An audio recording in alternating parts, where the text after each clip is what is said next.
¿Cuál es el futuro de la energía en nuestra tierra? ¿En qué situación se encuentra Aragón en la carrera de las renovables? ¿Qué compromisos políticos e institucionales se están adquiriendo para asegurar un futuro sostenible? ¿Estamos los ciudadanos preparados, informados y concienciados sobre hacer un uso responsable de la energía? Estas son algunas de las preguntas que hoy vamos a tratar de dilucidar y resolver en nuestra nueva edición de Diálogos de Empresa Son. Para ello, como siempre, contamos con 6 invitados de lujo, expertos cada uno de ellos en su sector, en este caso las energías renovables.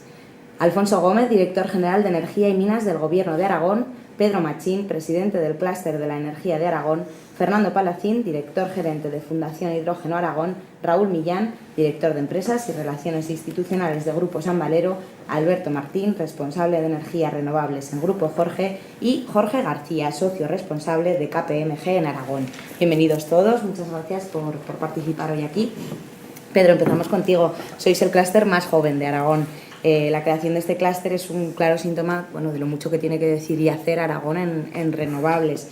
Agrupáis un total de 44 empresas en un sector que representa en torno al 5% del PIB de Aragón, si no me equivoco, y da empleo a 7.200 personas aproximadamente, ¿no?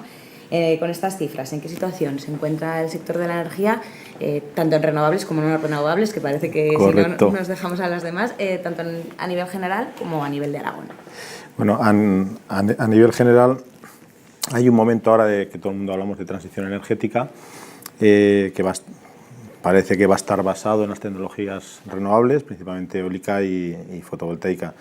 En Aragón siempre hemos sido una comunidad exportadora de energía, siempre hemos sido una comunidad con muchas empresas y con generación de energía eléctrica, hidroeléctrica, gas, carbón. Eso nos va a permitir seguir estando en esa transición. Vamos a tener que seguir contando con el gas, con el carbón. No puede desaparecer de aquí a mañana, va a haber que hacer una transición ordenada y vamos a tener que buscar alternativas para esas zonas aparte para las zonas, para la zona de las cuencas mineras, también para la generación eléctrica que nos está ahora suministrando a todos los consumidores. Si se quita el carbón de repente y no hay una alternativa, pues probablemente subirá el precio. Si no hemos preparado nada, subirá el precio de la energía eléctrica y bajará la competitividad. La transición energética, todos estamos de acuerdo en que parece ser que va a ser con tecnologías renovables. Tendrá que ir pues poco a poco implantándose. Esa transición se puede hacer con renovables porque la tecnología ha permitido bajar mucho el precio de generación. Estamos hablando que en fotovoltaica en apenas 12 años hemos bajado el coste de instalación en más de 10 veces el coste inicial. Cuando empezábamos ahí los pioneros hace 12 años nos costaba hacer una instalación 1 megavatio 7,5 millones y ahora pues apenas todo incluido llegas a los 800.000 euros por megavatio, ¿no? Igualmente la eólica ha sufrido, igual con un poquito más de periodo de tiempo, pero está ahora mismo en los mismos niveles de competitividad. En Aragón la suerte que tenemos es que podemos disponer de las dos, tenemos recursos para las dos, tenemos viento, tenemos sol, tenemos la hidroeléctrica que ya está funcionando, pero que nos está suministrando. Entonces, pues bueno, con todo lo que estoy diciendo, lo que queda claro es que tenemos una muy buena disposición. ¿Cuál puede ser el hecho disruptivo que haga que las renovables se implanten definitivamente? La acumulación de energía. Entonces, la acumulación de energía, lo mismo, en Aragón se ha puesto desde hace mucho tiempo por el hidrógeno, hemos sido pioneros y confiamos y nos gustaría poder ofrecer esa solución competitiva con acumulación de hidrógeno y otras tecnologías. Pero claramente ese será el momento de esas energías renovables que no son gestionables, que ya son la más barata, ya es la generación más competitiva de energía, que las podamos gestionar y que podamos poco a poco cada vez ir electrificando nuestra economía, lo que supondrá, yo siempre digo que no va a ser un gasto en la transición energética, va a ser una inversión. Todo el dinero que vamos a invertir en cambiar nuestro modelo energético nos va a revertir a todos en empleo, en impuestos, en riqueza. Es algo. Vamos a vivir unos años muy apasionantes, que estamos preparados para hacerlo. En Aragón contamos, ahora mismo las subastas que se han ganado principalmente en Aragón pues hay que decirlo, ha sido gracias a una serie de empresas que apostaron desde el 2014 en ir trabajando, 2013, y empezaron mucho antes de que se convocaran subastas, empezó a trabajar, y hay que agradecer a las instituciones públicas. Aquí está Alfonso, que bueno, hay que agradecer a la Dirección General de Energía el esfuerzo que ha hecho y que está haciendo para poder conseguir que todos esos proyectos lleguen a tiempo. Entonces, claro, todo funciona realmente pues porque hay capacidad humana en Aragón. Entonces, el futuro desde el clúster lo vemos brillante. Sí, la verdad es que bueno, con todo lo que has nombrado, yo creo que estamos en una buena situación, ¿no? En una situación privilegiada como comunidad. Leíamos también hace pocos meses que de hecho efectivamente somos tan privilegiados que somos primer destino en inversión de este sector. Actualmente el Ejecutivo Autonómico tiene en tramitación más de 140 parques eólicos con una potencia de más de 4.000 megavatios y en fotovoltaica alrededor de 32 con un total de más de 1.500 megavatios de potencia instalada, Alfonso. Bueno, estos datos, ¿qué significan exactamente y qué suponen para nuestra tierra? Pues mira, por explicarlo de una forma bastante didáctica y fácilmente comprensible, suponen en términos cuantitativos más que duplicar la potencia instalada que teníamos en energía eólica y multiplicar por 10 la potencia instalada que teníamos en energía fotovoltaica, que andaba por el orden de los 200 megavatios, ¿no? Eso en cuanto a la cantidad. Por supuesto, económicamente supone la inyección de muchos miles de millones y la creación de muchos centenares de puestos de trabajo. A veces se nos pregunta cuántos exactamente, es difícil indicar una media exacta porque depende un poco de la tipología, de la orografía, de dónde se implantan los parques, de las dificultades de acceso y demás, y también, por supuesto, del tiempo en el que se quieren desarrollar los proyectos. A mayor intensividad de mano de obra, menor tiempo es decir, contratos de menos duración porque se termina antes la obra y viceversa. Sí que es cierto que posteriormente a la fase de instalación hay una fase de explotación, de generación, donde se requiere un menor número de empleos, pero de una mayor cualificación técnica. Y aquí sí estamos hablando de un empleo con tendencia indefinida, puesto que la vida útil de estos parques, tanto eólicos como fotovoltaicos, oscila entre los 25 y 30 años como mínimo.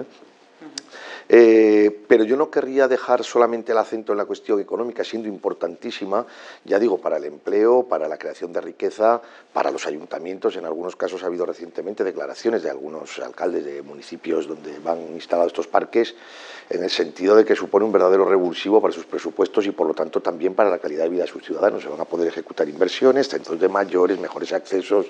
Pero, insisto, querría llamar la atención sobre una cuestión que a veces tendemos a obviar porque, decía antes Pedro, efectivamente los costes han bajado, operativamente o económicamente es mucho más competitivo el poder efectivamente generar con renovables. Tenemos que resolver la capacidad de acumulación todavía para poder gestionar esa demanda y cuadrarla con la oferta en su momento. Pero hay una cuestión que creo que no podemos dejar de lado, ¿no? Y es la cuestión ambiental. O sea, al final, más allá, que es importantísimo, toda la cuestión económica, lo que hay también es una cuestión, entiendo, de supervivencia del planeta y, por lo tanto, de la propia especie humana. Parece un contrasentido con alguna postura que en algunos momentos hemos defendido respecto a la continuidad térmica del carbón. Alguien que nos esté escuchando dirá, pero este hombre está diciendo una cosa y la contraria. No, vamos a ver, hay una cuestión bastante unánime, digo bastante unánime, pero no es unánime absolutamente, porque es verdad que hay algunas organizaciones ambientalistas que defienden lo contrario, sobre la necesidad de la continuidad de las térmicas de carbón. Y no solamente por un sistema de control de precio, que por supuesto es muy importante. No olvidemos que el sistema de fijación del precio de la electricidad en España está basado en un precio marginal, de tal manera que en cuanto van entrando tecnologías con costes de generación más altos y por lo tanto que ofertan a un precio mayor al megavatio, ese precio se afecta a todo el resto de tecnologías y todas cobran al mismo precio marginal. Decía que es verdad que no solamente para fijar un precio de alguna manera estable o asequible para que nuestras empresas también tengan competitividad empresarial, vemos que en algunas de nuestras empresas intensivas puede llegar al 60% del coste de los costes de explotación el consumo energético, y esto es una cifra importante.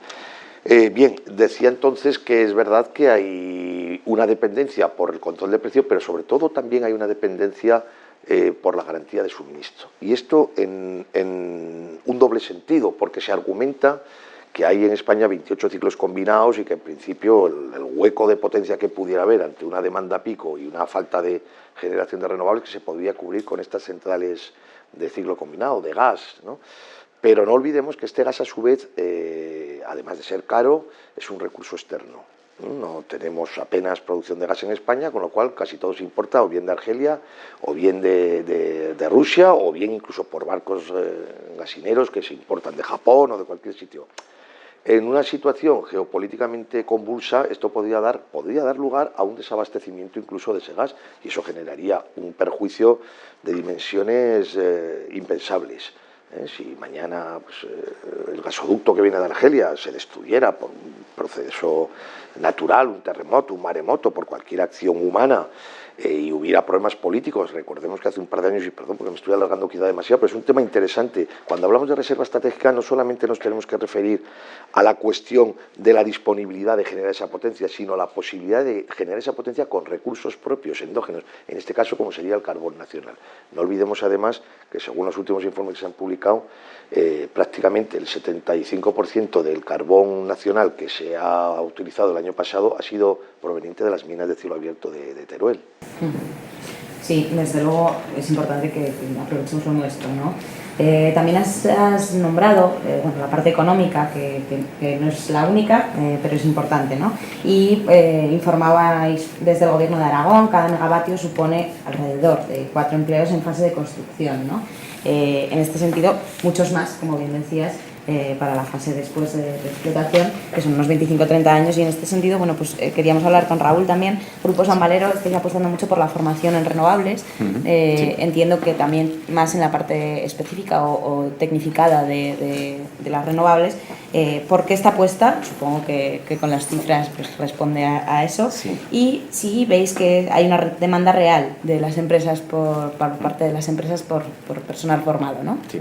Sí, a ver, la apuesta pues por dos motivos principales, porque estamos muy comprometidos desde el grupo y desde las entidades del grupo con el desarrollo sostenible, y porque consideramos que es nuestra responsabilidad como centro formativo formar personal cualificado que sean capaces de cubrir las necesidades que están teniendo ahora las empresas en materia de energías renovables, de contratar personal con las competencias necesarias para poder hacer el mantenimiento, la instalación de los diferentes parques eólicos, fotovoltaicos o cualquier tipo de instalación en materia de energías renovables. En el ámbito del desarrollo sostenible nosotros llevamos realmente desde el año 90 que empezamos impartiendo titulaciones relacionadas con la gestión medioambiental, titulaciones universitarias extranjeras. En el año 2005 incorporamos ya formación vinculada a las energías renovables en una modalidad online y en una modalidad presencial a través de SEAS, Estudios Superiores Abiertos, en la parte online y del Centro San Valero en la parte presencial. Consideramos que los perfiles profesionales los tenemos que formar.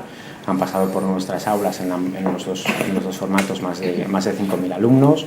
Una colaboración muy importante con Fundación Hidrógeno en la parte online. Tenemos que es un socio estratégico en la formación en energías renovables, y tenemos que estar apoyando a las empresas, y de hecho un factor clave que estamos trabajando y que tenemos que consolidar es que la empresa tiene que entrar dentro del centro de formación, tenemos que ir de la mano para poder cualificar a estas personas, tener landés en la región. Tenemos una oportunidad. O sea, todo lo que se está haciendo en la región en el ámbito del desarrollo sostenible, bien sea la movilidad, bien sea la edificación ahora mismo con el repunte que está teniendo la construcción o las propias energías renovables, estamos en una posición muy privilegiada dentro del panorama nacional, y tenemos que ser pioneros en la formación y en la capacitación de personal pues cualificado y que ayuden a estas empresas. Y las empresas son las que nos tienen que decir a los centros de formación qué formación hay que dar, qué tenemos que hacer, cómo podemos reclutar gente y cómo podemos hacer un talento de primer nivel, ¿no? Nosotros también, pues, una de las cosas que presumimos dentro de la experiencia que tenemos en las energías renovables es la transferencia que hemos hecho también fuera de España. Tenemos experiencias en Angola, tenemos experiencias en México con universidades mexicanas, tenemos un bachelor en energías renovables con universidades británicas que ha sido muy, muy potente, y en total tenemos una oferta de más de 40 acciones formativas, bien vía titulaciones propias de nuestra Universidad San Jorge o bien vía titulación extranjera o bien sea vía certificados de profesionalidad. Y ahora sobre todo estamos muy enfocados, sobre todo con todo el nivel de inversiones que se están haciendo aquí en Aragón, en dar un prestigio, el prestigio que requiere la formación profesional, y los chavales que no salen de los grados superiores, darles una formación con una mayor volumen de competencias, tanto técnicas transversales, que esté avalada por nuestra universidad y que sean más competitivos dentro de la empresa. Alberto, bueno, igual puedes coger un poco ese guante, ¿no?, que habla Raúl, de que es importante que las empresas digáis un poco qué es lo que necesitáis. Jorge Energy es el área de negocio de renovables del Grupo Jorge. Sois una empresa con una larga tradición y también con una larga tradición en renovables. Lleváis, si no me equivoco, unos 20 años, ¿no?, en el sector. En fin, bueno, habéis sabido ver ese nicho, habéis sabido trabajarlo.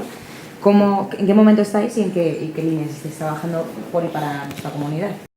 Bueno, pues estamos precisamente en ese momento de ilusión, ¿no?, porque estamos consolidando esa diversificación que se empezó hace 20 años. El Grupo Jorge, su actividad principal es el sector cárnico, pero ya a finales de los 90 pues supo ver que este tema de las renovables podía ser un negocio y podía ser algo sobre lo que apostar y fundar pues una actividad industrial, ¿no? Y eso es lo que hizo.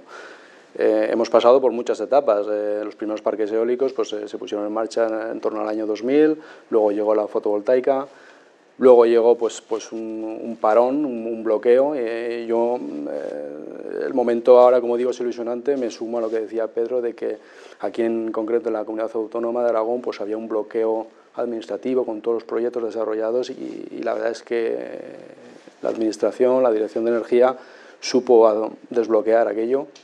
Y afortunadamente pues, todos estos proyectos que empresas locales han querido desarrollar pues han podido hacerlo.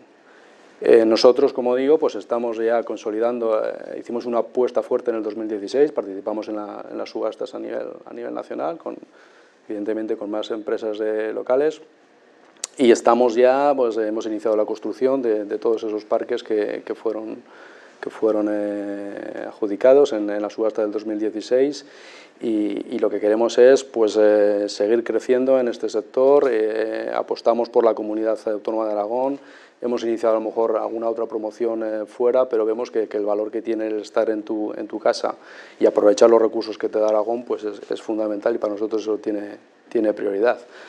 No solo estamos en el sector de renovables como negocio.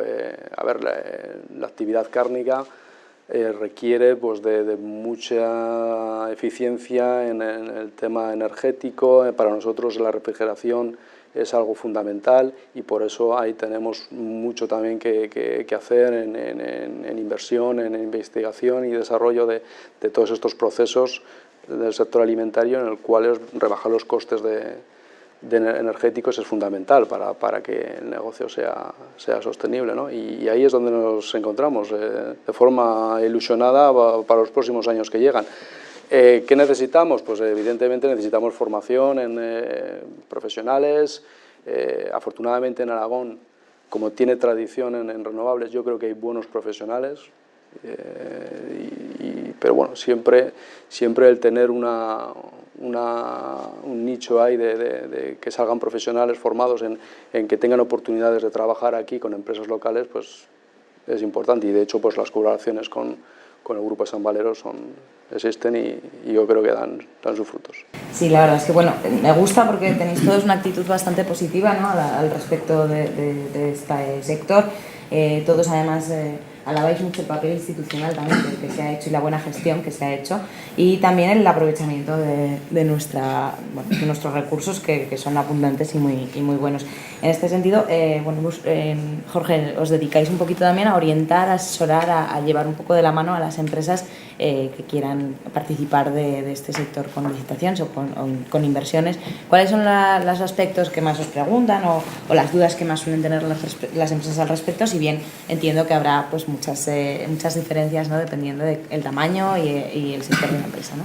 Así es, como bien dices, yo más que de dudas hablaría de necesidades, ¿no? O sea, ¿qué necesidades tienen las las empresas a la hora de gestionar el mundo renovable.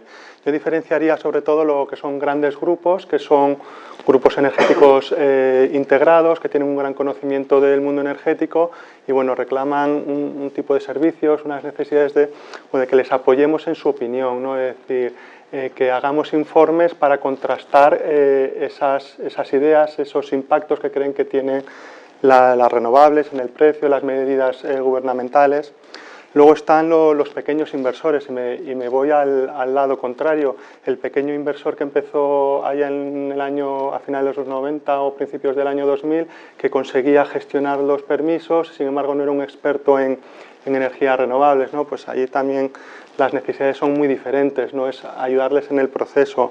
Luego están los fondos de inversión, que simplemente saben de energía, pero su búsqueda es la de obtener un beneficio razonablemente asegurado, y las renovables es un mundo que se presta mucho a ello, ¿no? Y luego ya como un cuarto gran grupo de nuestros clientes, ¿no? De los que nos piden ayuda en sus necesidades, son grupos industriales, como ha comentado Alberto, que tienen una doble vía. Por un lado, diversificar e invertir en un negocio alternativo, y segundo, y también es muy importante, en el autoabastecimiento y en la gestión de sus costes de energía. Un poco, y creo, y al final hablaremos de ello, hoy en día la única tecnología que es capaz de ofrecer un coste estable a 25 años de la electricidad es la energía renovable. Cualquier otra energía depende del precio de materias primas o de mejoras tecnológicas. Sin embargo, cuando se construye un parque eólico, los costes, más o menos, una vez que se construye, los costes están garantizados y tiene posibilidad de ofrecer un precio de venta a un industrial que le da seguridad, estabilidad, que muchas veces es lo que se busca. No es importante tanto que sea un poco más de precio, pero sobre todo la estabilidad y la seguridad, ¿no? Sobre las necesidades, la verdad es que el mundo renovable ha vivido en un cambio continuo y nosotros nos hemos ido, digamos, adaptando. Recuerdo, como hemos comentado ya, en el 2007-2008 había problemas de abastecimiento de placas solares, de la necesidad de acabar en un determinado momento o de obtener el certificado de puesta en marcha para poder cobrar las ayudas, estar inscrito, ¿no? Pues ahí nuestros servicios eran sobre todo de facilitar el proceso, de ayudar a la consecución de las materias primas, de las instalaciones, ¿no? De los equipos. Luego llegó la crisis fue el parón, ya no se construía tanto en España, había problemas de pago de la deuda, gente que cuando las primas, las tarifas eran muy altas, pues la cosa funcionaba muy bien. Cuando se empezaron a reducir, bueno, pues había que reestructurar la deuda, había que mejorar la eficacia operativa de los parques, de los huertos solares.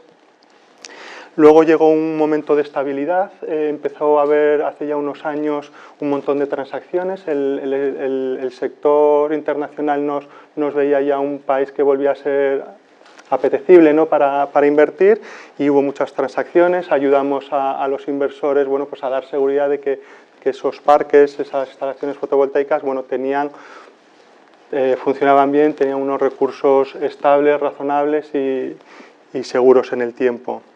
Y hoy en día, y vuelvo con lo que he mencionado antes, una de las cosas que más estamos haciendo es ayudar a la gestión de los acuerdos de compra-venta de energía a futuro. Esos que están dando, digamos, estabilidad por un lado a la industria o a las empresas energéticas que demandan energía, y por otro lado a los generadores para poder construir, para poder tener una financiación, una seguridad a los financiadores, y que yo creo que es un futuro que está entrando ya en España, que en otros países, Estados Unidos, Alemania, venía ya funcionando hace unos años, pero que ahora es lo que está facilitando que haya un montón de instalaciones que ya no necesitan ese apoyo gubernamental, ese apoyo local para establecer una regla, sino que se atreven a ir al mercado sin más ayuda que el tener unos contratos con financiadores, con demandantes de energía para funcionar. Sobre problemas puntuales, bueno, siempre es importante destacar, o sea, yo siempre veo que hay dos tipos de proyectos, ¿no?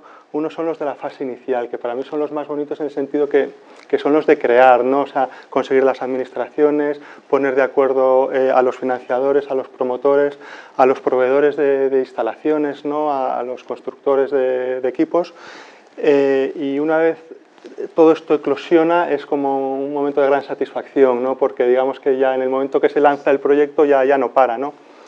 Y luego otras situaciones complicadas que digamos que no son tan apetecibles son cuando llegan los problemas, ¿no? Allí la verdad es que cuando llegan situaciones de disminución de rentabilidad o cambios en el momento en que se producen los flujos de efectivo, bueno, pues ha habido muchas situaciones en que los generadores no han tenido capacidad de adaptarse y bueno, nuestro papel allí ha sido ayudar, intermediar con las entidades financieras, acoplar los flujos con las necesidades de repago y bueno, pues eso es principalmente lo que hacemos y cómo apoyamos al mundo renovable. Tenéis además mucho trabajo por delante, ¿no? Me imagino. Bueno, hemos hablado de parques eólicos y de energía fotovoltaica principalmente, pero existen otras vías en el camino de las renovables. El hidrógeno como vector energético, bueno, pues es ahí una fuente que nos interesa, ¿no, Fernando? ¿Qué líneas estáis investigando y qué desarrollos estáis llevando a cabo en la Fundación? Nosotros como Centro Tecnológico Orientado al Mercado trabajamos en toda la cadena de valor del hidrógeno, desde su producción, su almacenamiento, transporte y distribución y sus aplicaciones, ¿no? Eso a nivel lo que sería de la tecnología. También trabajamos aspectos más transversales, como puede ser la formación, que antes nos hablaba Raúl, aspectos normativos, regulatorios y estandarización, ¿no? Porque hay que tener en cuenta que las tecnologías de hidrógeno es una tecnología que ya es madura, estamos en una fase de despliegue del mercado, pero no está exenta de ciertas barreras como son las que he nombrado, ¿no? El tener un marco regulatorio que permita sacarle todo el provecho a la tecnología. Como ejemplos que estamos desarrollando, en la parte de producción de hidrógeno, a día de hoy el hidrógeno es necesario sobre todo en la industria, a nivel de materia prima. El hidrógeno tiene una gran fortaleza y es que en la Tierra no lo encontramos como tal, hay que producirlo y esta gran oportunidad que tiene el hidrógeno. La apuesta que hace la Fundación es obtener ese hidrógeno a partir de agua y electricidad, que son dos elementos muy abundantes en Aragón. Por tanto, a través de un proceso que se llama de electrólisis, separamos la molécula de agua en hidrógeno y oxígeno con la electricidad que puede venir de los parques eólicos, los parques fotovoltaicos. Con esto maximizamos la producción de los parques, porque al final hay momentos que tenemos recurso solar o recurso eólico, pero no tenemos consumo, con lo cual los parques no producen. De esta manera, con esta solución, los parques podrían seguir produciendo y almacenar esa electricidad en hidrógeno, ¿no? Una vez que tenemos ese hidrógeno almacenado normalmente en forma de gas, se pone de manifiesto la versatilidad que tiene el hidrógeno. Porque comentaba, puede ser utilizado en la industria para producir amoníaco, puede ser utilizado como combustible, como puede ser natural, puede ser utilizado para producir combustibles sintéticos, es decir, podemos combinar hidrógeno y CO2 y producir gas natural sintético, con lo cual es un gas que en su ciclo de vida sería sin emisiones porque hemos utilizado un CO2 ya producido, y podemos utilizar este hidrógeno en un equipo que se llama pila de combustible, que al final es el proceso contrario de la electrólisis. A partir de hidrógeno y el oxígeno del aire producimos electricidad, calor y un residuo que es vapor de agua. Con lo cual, si hemos conseguido un hidrógeno procedente de renovables, tenemos una electricidad en su uso final cero emisiones, ¿no? Verdes. Con el añadido de que hemos almacenado la energía y maximizado la producción de renovables. Si esa pila de combustible la instalamos en un vehículo eléctrico de baterías, vamos a conseguir que a medida que tengamos hidrógeno, ese tanque que también instalamos en ese vehículo de baterías, recargar la batería del coche eléctrico mediante la pila de combustible. Conseguiríamos aumentar la autonomía hasta más de 600 kilómetros y, lo que más importante, disponer de ese coche con su totalidad de autonomía en 2-3 minutos, puesto que no recargamos la batería, sino en este caso recargamos lo que es el gas hidrógeno del depósito. Otras aplicaciones de esta pila de combustible puede ser perfectamente colocarla en una vivienda, donde aprovechamos la electricidad y el calor para la demanda energética de la misma.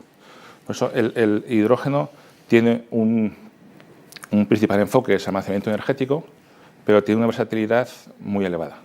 Y nosotros desde la Fundación lo que estamos siempre orientados a llevar esas oportunidades que ofrece el hidrógeno al sector industrial. Es decir, en otras tecnologías no sucede, pero en el hidrógeno sí que estamos a tiempo aún de decidir si queremos ser usuarios de la tecnología o desarrolladores. Es decir, beneficiarnos de las bondades de la tecnología comprándosela a terceros o que empresas de Aragón la desarrollen. Nosotros en nuestro patronato, que estamos ahora 70 empresas, entidades mejor dicho, de las cuales 3/4 partes son ya empresas, son empresas privadas, hay algunas que han identificado la oportunidad y ya han desarrollado producto propio y dedicado a hidrógeno y ya han abierto mercados a nivel internacional, con lo cual están mejorando su competitividad y están aprovechando nuevas líneas de negocio. Bueno, hemos visto un poquito entre todos cómo estamos en Aragón, también cuáles son nuestras fuentes de energía, algunas muy versátiles, como nos comentabas ahora, Fernando, como el hidrógeno, ¿no? Entonces la pregunta sería, ¿se está reconvirtiendo y adaptando la industria y las empresas a los nuevos modelos energéticos? Pedro, cuéntanos. Bueno, lo que hemos visto con la representación que tenemos hoy del sector energético en Aragón, hay muchas más empresas, hay muchas más tecnologías que se están trabajando. Bueno, lo que vemos es la necesidad del clúster que hemos creado, ¿no? Que el clúster sea esa herramienta para buscar esas sinergias entre todas las empresas, entre todas las instituciones, bueno, pues para entre todos, con colaboración entre todos, podamos pues ser una comunidad innovadora y podamos estar en cabecera de esta nueva transición energética, ¿no? Al final ahora estamos hablando mucho de Smart Cities. Smart Cities, claro, lo que nos gustaría es que fueran alimentadas con energías renovables. Una Smart City, el concepto que estamos hablando, no deja de ser una transformación de la ciudad para adaptarla a los nuevos medios tecnológicos y las nuevas generaciones de energía que están viniendo, que ya tenemos, ¿no? En ese sentido, como decía Alfonso, es muy importante tener en cuenta la parte medioambiental. Las ciudades siempre se han ido transformando. El llamar a la Smart City, ciudad inteligente, no quiere decir que las ciudades que tenemos o cabida hasta ahora hayan sido tontas, ¿no? Yo siempre lo digo, el que hacía una aldea para sacar la sal ponía siempre su poblado en un cara al sol, alto, para que no se inundara. O sea, era una ciudad inteligente para su uso tecnológico en ese momento, ¿no? Entonces, claro, ahora sí que estamos viviendo una transformación tecnológica por las tecnologías y por la energía. Esto pasó ya al final del siglo XX. Había un medio de movimiento, de movilidad, de la gente se movía en caballo principalmente, ¿no? Y yo siempre pongo ejemplo la ciudad de Nueva York. La ciudad de Nueva York fue la primera ciudad que tuvo un problema con los excrementos de los caballos que hacían que que no se pudiera vivir. Entonces el alcalde de Nueva York, al final del siglo, hizo el primer congreso para ver qué pasaba, ¿no? Para ver cómo hacían. Entonces fue la primera ciudad que hizo líneas de tranvías. Ya tenían tranvía, pero hizo líneas de tranvía que recorrían toda la ciudad. Y fue la primera ciudad que hizo con caballo, no dijo prohibimos los caballos, no, porque no, pues con caballos hizo transporte público en el que en lugar de viajar una persona o dos personas, pues viajaban 20 personas. Entonces, ese cambio vino debido a una necesidad. Había una necesidad en ese momento de que se les acumulaba el excremento de caballo, y eso traía enfermedades y no se podía vivir. Y de hecho al alcalde de Nueva York le preguntan, ¿en Nueva York podrá crecer y llegar a los 5 millones? Dice, imposible, no podremos gestionar a los caballos. Entonces, en este momento es algo similar con la contaminación. Ahora mismo cada vez en las ciudades la contaminación es mayor y empieza a ser un problema de salud. En Zaragoza, que también tenemos contaminación, pero menos que en otras ciudades, igual somos menos conscientes de eso, ¿no? Pero a poco que viajemos alguno y vayas a Asia o vayas a otros países, otras ciudades, realmente pues ves que es un problema de salud, que no podemos vivir. Entonces, ese cambio que está viniendo tecnológico viene de una necesidad de evitar todos esos problemas de contaminación, que aparte nos va a traer muchos más beneficios también, ¿no? La parte económica es importante, y sobre todo para países como España, con la dependencia energética que tenemos, todo lo que sea cambiar de combustibles fósiles hacia renovables o acumulación de energía con hidrógeno, que es tecnología propia, nos va a favorecer. O sea, es maravilloso porque es el círculo virtuoso que conseguimos reducir el medio ambiente y conseguimos crear riqueza, empleo. Entonces, es una oportunidad que la tenemos que aprovechar en Aragón y en España. Tenemos que trabajar en ello y los miembros los tenemos. Tenemos el conocimiento humano y y tenemos los recursos. Entonces, bueno, lo que he iniciado cuando he hablado, pues el clúster creo que puede ser de ayuda para poner de acuerdo, o sea, para coordinar a todo el mundo, tanto empresas como instituciones públicas, y que vayamos todos en la misma dirección. Es muy importante que vayamos todos en la misma dirección y que sepamos dónde queremos ir y que trabajemos para ello.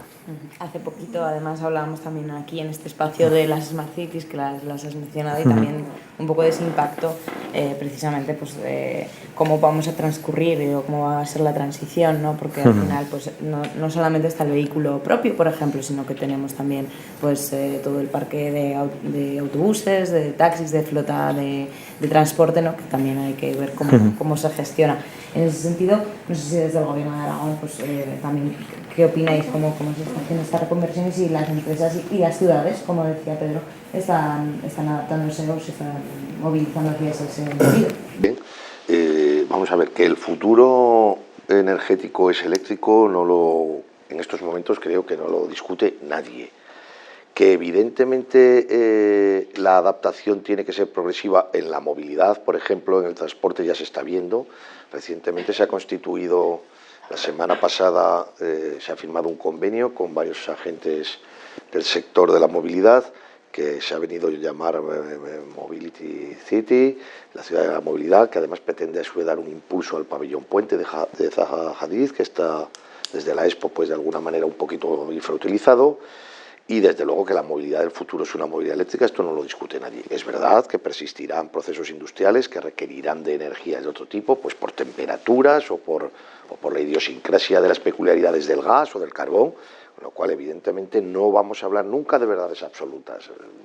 Pero sí que es cierto que fuentes de emisión difusa de CO2, de gases de efecto invernadero, como la movilidad, pues irán siendo sustituidas obviamente por consumos eléctricos frente a los combustibles de tipo fósil, y además a su vez esa electricidad pues irá siendo cada vez más generada y almacenada pues por la vía de las energías renovables. La apuesta del gobierno en cualquier caso de Aragón por esta cuestión fue firme desde un principio, tanto por el tema ambiental como por las posibilidades de desarrollo socioeconómico del territorio y de vertebración que de alguna manera presentaba.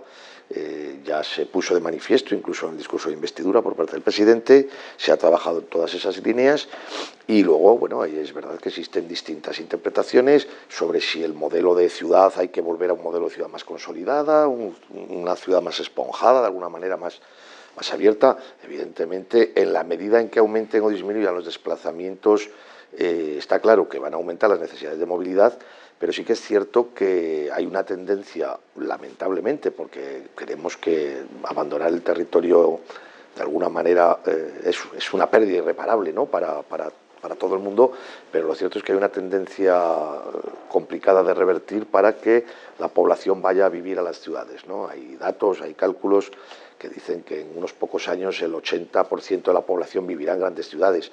Entonces, hombre, tenemos que preparar esas grandes ciudades o esas medianas ciudades, como decía Pedro, para que sean habitables. ¿No? Que sean sostenibles y que sean habitables. Todo lo que se diseñe por parte de las políticas públicas yo creo que debe ir dirigido un poco a eso. Evidentemente, si además estas soluciones son económicamente sostenibles, pues miel sobre hojuelas, ¿no? Estupendo. Pero en cualquier caso, cuando uno tiene una necesidad perentoria de hacer algo, a veces no hay que valorarlo solo en términos de costes, sino sobre todo en términos de necesidad, de obligatoriedad. Es verdad que se está avanzando en otro tipo de cuestiones, como son la economía circular, de alguna manera, ¿no? La reutilización también de los recursos. La costumbre aquella de usar y tirar se está afortunadamente abandonando y ahora todos tenemos que ser conscientes de que las cosas pueden tener muchas vidas, ¿no? Mediante el oportuno reciclaje y demás. Quizá también los hábitos de consumo deban de verse, aunque esto ya es una cuestión más filosófica, ¿no? Deban de verse atemperados, ¿no? No sé si es necesario cambiar. Supongo que los fabricantes de móviles dirán que está diciendo este hombre, pero no es necesario cambiar de teléfono móvil cada 6 meses, aunque realmente la oferta existe, porque cada 6 meses sacan un nuevo modelo, pero bueno, esto desde luego no es muy compatible con la sostenibilidad, ¿no? Y por cierto, y hablando de hombre, una referencia que no se me puede pasar por alto a la vista de que afortunadamente cada vez es mayor la exigencia por parte del colectivo femenino, del empoderamiento de la mujer, y es que una vez más en estas mesas, más allá de la presentadora, echaríamos en falta la presencia de más miembros del femenino. Sí, bueno, esto ya sabéis que al final en ciertos sectores suele haber más presencia lamentablemente, de hombres. Bueno, Alberto, en este sentido también un poquito hablando de la industria de la que formas parte, bueno, sabemos que nuestro país tiene un 75% de dependencia energética exterior. Entonces, tú como persona, empresa que está en eso, ¿crees que es factible cambiar de rumbo? ¿Que es factible que empecemos a tratar las renovables nuestras propias y salir adelante? A ver, yo para empezar creo que la empresa, la industria, tiene una capacidad de respuesta y de adaptación mucho mayor que los gobiernos, por ejemplo, ¿vale? Si algo es capaz de una industria, las industrias se mueven por parámetros de rentabilidad y ponen el foco allí en la reducción de costes, en la eficiencia. Estamos hablando de que las renovables, un mundo ideal en el que el coste energético sea cero porque tenemos mucho sol y mucho viento, pues no va a existir. O sea, si tenemos en la balanza generadores y consumidores, pues los generadores van a querer rentabilizar sus inversiones y va a ser a base de que los consumidores paguen esa energía. Hay que llegar a un equilibrio en el que las rentabilidades sean las razonables, ahora que está tan de moda con la legislación que tenemos en la mano, ¿no?, de rentabilidad razonable y que todo sea sostenible. Pero evidentemente la industria es capaz de invertir en reducir sus costes energéticos, mirar por que todo el consumo sea renovable. No olvidemos 75% de dependencia, pero es que coincide con la cifra a lo mejor de que las 3/4 partes también del consumo energético del planeta es que es fósil. O sea, no nos olvidemos de eso, es que es petróleo, carbón y gas. O sea, revertir eso de forma inmediata no es fácil y además de una forma barata. Entonces es un reto importante. Pero me parece, perdóname, por lo que decías de poder interrumpirnos, es que has hecho mención a una cuestión que me parece muy importante, ¿no? Y es, hablamos de reducir costes y hablamos de aumentar la eficiencia. Evidentemente, creo que es un error el suponer que porque en el futuro la energía sea más barata o tienda a cero, hay que consumirla de forma indiscriminada, porque eso daría lugar precisamente a esa famosa paradoja de Jevons, que era un economista, por cierto, no un ingeniero, que decía que claro, que el abaratar los precios de determinados productos, en este caso de energía, lo que hace es que se consuman más. Y no se trata solo de que sea barata, se trata de que el consumo sea sostenible, porque a pesar de que las fuentes realmente de generación sean ilimitadas, es decir, el sol hasta tanto no se apague la estrella, que creo que le queda unos cuantos millones de años, seguirá irradiando, y el viento, pues en la medida en que la climatología no cambie, que esto sí que puede ocurrir en un futuro más inmediato, porque al final el viento depende de una serie de factores como la temperatura de los océanos y demás. Pero bueno, la previsión es que sigamos teniendo un cierzo saludable, que nos elimine esa contaminación aquí en Zaragoza y que nos genere muchos megavatios. Pero lo cierto es que además esto no puede ya generar una sensación de, pues eso, de casi gratuidad o de coste tan barato que nos haga olvidar el otro de los factores que el Horizonte 2020 y la Unión Europea pone sobre la mesa, que es la eficiencia energética. El que algo sea barato no quiere decir que lo debamos derrochar. Entonces, sé que estáis en esa línea todo el mundo, pero a veces es verdad que bueno, tendemos a decir, bueno, pasaba con el agua. En Zaragoza sabéis que el agua era muy barata y había un consumo de agua. Afortunadamente, pues se pudo concienciar a la población. Zaragoza ha reducido en los últimos años más de un 25% su consumo de agua, porque el hecho de que algo sea barato aquí no quiere decir que en otro sitio sea escaso y caro. Entonces, con energía creo que es un poco el mismo concepto. Tendremos que ir a una idea global. Y el hecho de que aquí el megavatio sea barato no quiere decir que no siga habiendo muchas partes del planeta donde no haya energía eléctrica. El comentario iba más por el llamado efecto canibalismo de las renovables, ¿no? que en escenarios de penetración masivamente de renovables, pues claro, por lo que decías antes del ajuste del precio marginal del mercado eléctrico, pues eso deprime los precios. Y yo lo que digo es que al final tiene que haber un equilibrio entre el consumidor y el generador, y si no, por mucha planificación energética de vamos a tener un objetivo de penetrar tanto porcentaje de renovables, si económicamente eso no es sostenible, tampoco lo será ni socialmente ni ambientalmente. Es el comentario. Voy a intervenir sobre esto. Estamos hablando de renovables, de acumulación, pero hay un punto muy importante en la nueva Smart Region, Smart City, gracias a la tecnología, que es el consumo inteligente. Gracias a la tecnología vamos a poder, y además va a ser necesario porque la acumulación de energía sigue siendo más cara actualmente que el precio medio de la electricidad, que marcaría, bueno, realmente la acumulación de energía debería estar más o menos no en el precio de la electricidad, sino en los precios de ajuste, ¿no? Es decir, bueno, tenía que estar entre los 70-80 euros megavatio hora para que tú ya pudieras ajustar ya no con gas, sino que con tu acumulación propia y pudieras jugar. Pero a día de hoy estamos cerca, pero todavía no estamos ahí, ¿no? Hay subastas que había en el mundo en torno a 120 euros megavatio hora de acumulación, el hidrógeno puede estar también más o menos en esos rangos, pero bueno, debería, para que las empresas pudiéramos empezar a jugar con ajustes de cuando me sobra el viento y el sol lo meto a la acumulación y cuando el sistema lo necesita lo vendo, que el propio mercado se va regulando, yo creo que teníamos que estar, y esto es opinión mía personal, pues entre 70-80 euros megavatio hora, ¿no? Cuanto más bajo estemos mejor, obviamente. Pero como la acumulación va a ser cara y va a seguir siendo cara en los próximos años, o no va a ser tan barata como sol y viento, lo primero que hay que hacer y lo que primero se va a trabajar es en coordinar la gestión, o sea, la generación con el consumo. Quiero decir, voy a poner un ejemplo muy fácil que es el de mi casa. Yo me he puesto en mi casa una batería, en casa de mi padre le he puesto una batería y unas placas fotovoltaicas y él tiene una piscinita, tiene riego para bombear el riego. Entonces, lo primero que he hecho en este primer mes que lleva funcionando pues ha sido adaptarle sus consumos a su generación fotovoltaica y a sus baterías. Entonces, él lo tenía todo puesto para consumir por la noche, tanto el riego como la piscina. Yo lo primero que he hecho ha sido ponérselo y adaptárselo a la curva de generación fotovoltaica. Quiero decir que esa eficiencia va a venir por los propios hábitos que vamos a coger los consumidores conforme queramos poner las renovables en nuestras casas y en la industria. Nosotros desde el clúster queremos lanzar varios proyectos en las nuevas ayudas, en las nuevas ayudas de agrupación de empresas innovadoras, que va a ser coordinar esa generación y ese consumo en los polígonos industriales. Lo mismo que yo estoy haciendo en mi casa, ¿por qué no se puede hacer a gran escala en un polígono industrial? Realmente el sistema es muy parecido. En una subestación del polígono industrial hay 10 o 12 entradas, 10 o 12 salidas de consumos y tú ahí puedes gestionar igual que en una casa más grande, con una acumulación más grande y una generación eólica más grande, pero no es muy distinto, ¿no? Entonces, yo como consumidor ya estoy disfrutando de ello. Yo invito a todo el mundo que pueda hacerlo a que se ponga una batería en casa con unas placas, porque realmente es...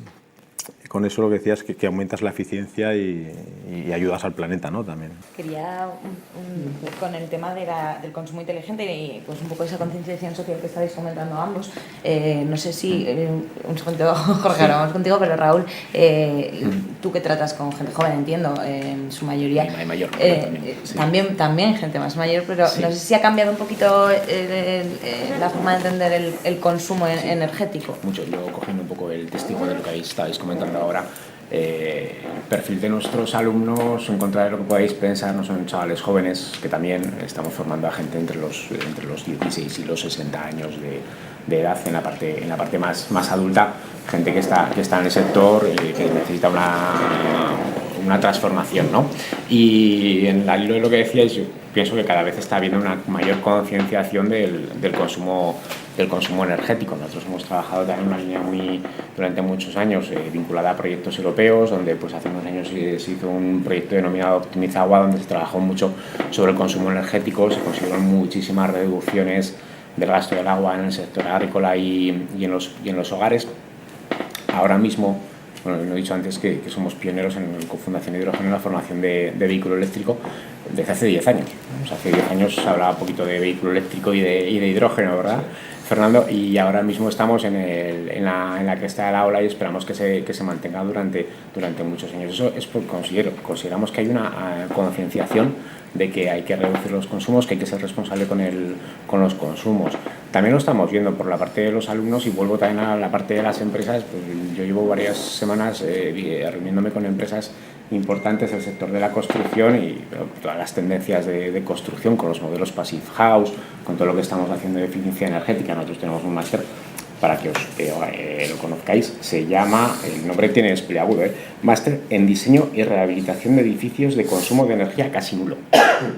O sea, la tendencia es esa y tenemos que ir pues como decía Pedro, a realizar instalaciones de autoconsumo con el menor consumo posible. Yo creo que todo el tema de las viviendas inteligentes, que quizás ahora la veamos un poquito lejos o un mayor nivel adquisitivo, creo que al final va a ser el día a día. Creo que estamos en un momento, yo considero que estamos en un momento de actualidad con todo el tema de la eficiencia energética, idílico y muy bonito, de lo que veremos en próximos años. Jorge, no sé si querías aportar algo. Yo, una de las cosas que tenía apuntadas como muy interesantes es que en el futuro la generación distribuida va a ser un player muy importante a la hora de generar electricidad y de consumo. Pero no nos podemos olvidar que la energía, el coste de la energía en sí es relativamente barato. Lo que cuesta es todo lo accesorio que es la distribución, el transporte y la gestión, ¿no? Y claro, siempre está el debate de si tú consumes muy poco, pero sin embargo tienes el mismo acceso a la red que una persona que consuma mucho. O sea, ¿quién tiene que pagar la red? ¿No? Para mí ese es el gran debate que me parece apasionante, ¿no? Pero yo creo que la sociedad poco a poco va a percibir la electricidad como dos conceptos diferentes. Uno, la mercancía, aunque la energía no se puede hablar así, ¿no? Pero uno es el objeto en sí y otro es el servicio. Hoy en día ya no solo hablamos de irnos a comprar ropa, hablamos de irnos a comprar cualquier cosa y el servicio de transporte, y Amazon ha conseguido aglutinar esos dos servicios. Digamos que ahí tenemos claramente que son dos servicios diferentes, ¿no? Y que unos proveedores te lo ponen junto, o si no, tú vas a la tienda, lo miras, tienes tu experiencia de compra. Pero bueno, yo creo que el futuro va a suponer un cambio en ese sentido, de percibir la energía como dos conceptos diferentes. Y luego, sobre el futuro, o sea, la verdad es que yo pienso que estamos en un momento apasionante, ¿no? O sea, está cambiando todo a una velocidad de vértigo y va a seguir cambiando. El hecho de que ya no sean necesarias las ayudas o estemos allí para la instalación de instalaciones renovables, yo creo que es un gran paso adelante y es el fruto de todos los esfuerzos anteriores, ¿no? Pero claro, aquí hay dos cosas a tener en cuenta. Primero, que la energía no es un bien normal, o sea, es un bien de necesidad y tiene que estar sujeto a seguridad de suministro, a garantía, es un aspecto de interés nacional, y lo que comentaba Alfonso creo que es muy interesante en el sentido del carbón y demás. Y luego hay otro tema, y es que aunque ahora estemos capacitados de construir instalaciones que se puedan autofinanciar por su gestión, no quita que tenemos una mochila muy elevada. Es una mochila que nos ha hecho llegar a este punto, pero claro, todas las instalaciones que duran 20, 25 años, 30, están diciendo por ahí que ya duran los parques eólicos, bueno, pues esto hay que pagarlas, ¿no? O sea, es un peaje que tenemos que seguir pagando durante muchos años, y que es lo que nos ha hecho llegar hasta aquí. O sea, si no hubiésemos tenido ese coste, pues probablemente ahora no estaríamos donde estamos. Correcto, Jorge, perdóname. En ese sentido, has hecho antes una mención a un mecanismo que es verdad que es relativamente reciente. Aquí en España se están empezando a firmar los primeros PPAs, unos acuerdos, porque en inglés es como muy complicado de pronunciar, Power Purchase o Purchase Agreement, ¿no? Que no dejan de ser unos acuerdos, unos contratos bilaterales por los cuales el consumidor, en este caso normalmente una empresa o un gran distribuidor, sabe a qué coste va a tener la energía durante los próximos años, lo cual es importante a la hora de planificar lógicamente los planes estratégicos de cualquier empresa. Saber decir, ya digo, es que hay empresas que un 60 o 70% de sus costes de producción son energéticos. Entonces, claro, que el petróleo esté a $30 o esté a 110 no le es ajeno, pero que la electricidad esté un día 45 o 50 megavatios y otro 130 tampoco, ¿no? Eso les va a permitir a ellos tener unos gastos de explotación conocidos, y a la vez al suministrador tener la garantía de que efectivamente va a poder vender su producto generado, en este caso esa energía renovable, a un precio, lo cual le permite a la hora de hacer su itinerario financiero calcular también esos retornos y esas garantías. Evidentemente es una cuestión que quizá, bueno, lo has comentado antes, pero seguramente también formará parte de esos planes de futuro, ¿no? Lo que es evidente es que, bueno, yo no sé, tú hablabas, Pedro, de 70, 80 euros megavatio. Yo creo que la expectativa a medio plazo es bastante inferior, y espero que así lo sea, pero sí que es cierto que habrá que seguir invirtiendo en infraestructuras, más allá de esa generación distribuida, muy importante, ¿no? Cuanto más reducido sea el radio de alguna manera de distancia respecto a la generación y el consumo, mucho más económico. Pero también es verdad que hay otros territorios, estamos hablando de insularidades o territorios donde no hay renovables, no hay posibilidad, donde también hay que llevar esos costes de sistema por un principio de solidaridad. De alguna manera entendemos que también es normal que se repercutan de alguna manera sobre el resto de consumidores, porque si no sería dejar un poco abandonados a aquellas personas que por su menor densidad demográfica, y de esto algo en Aragón sabemos, en determinadas comarcas, y no podrían sostener, pagar ellos de alguna manera. Las soluciones de la generación distribuida, del autoconsumo, van muy bien para estas instancias, pero luego, bueno, evidentemente, instalar una fábrica, pues una unidad de producción requiere de una potencia, pues que a veces requiere de tener un suministro estable, garantizado, fiable, y para eso hace falta una red de transporte y de distribución, ¿no? Fernando, vamos a terminar contigo.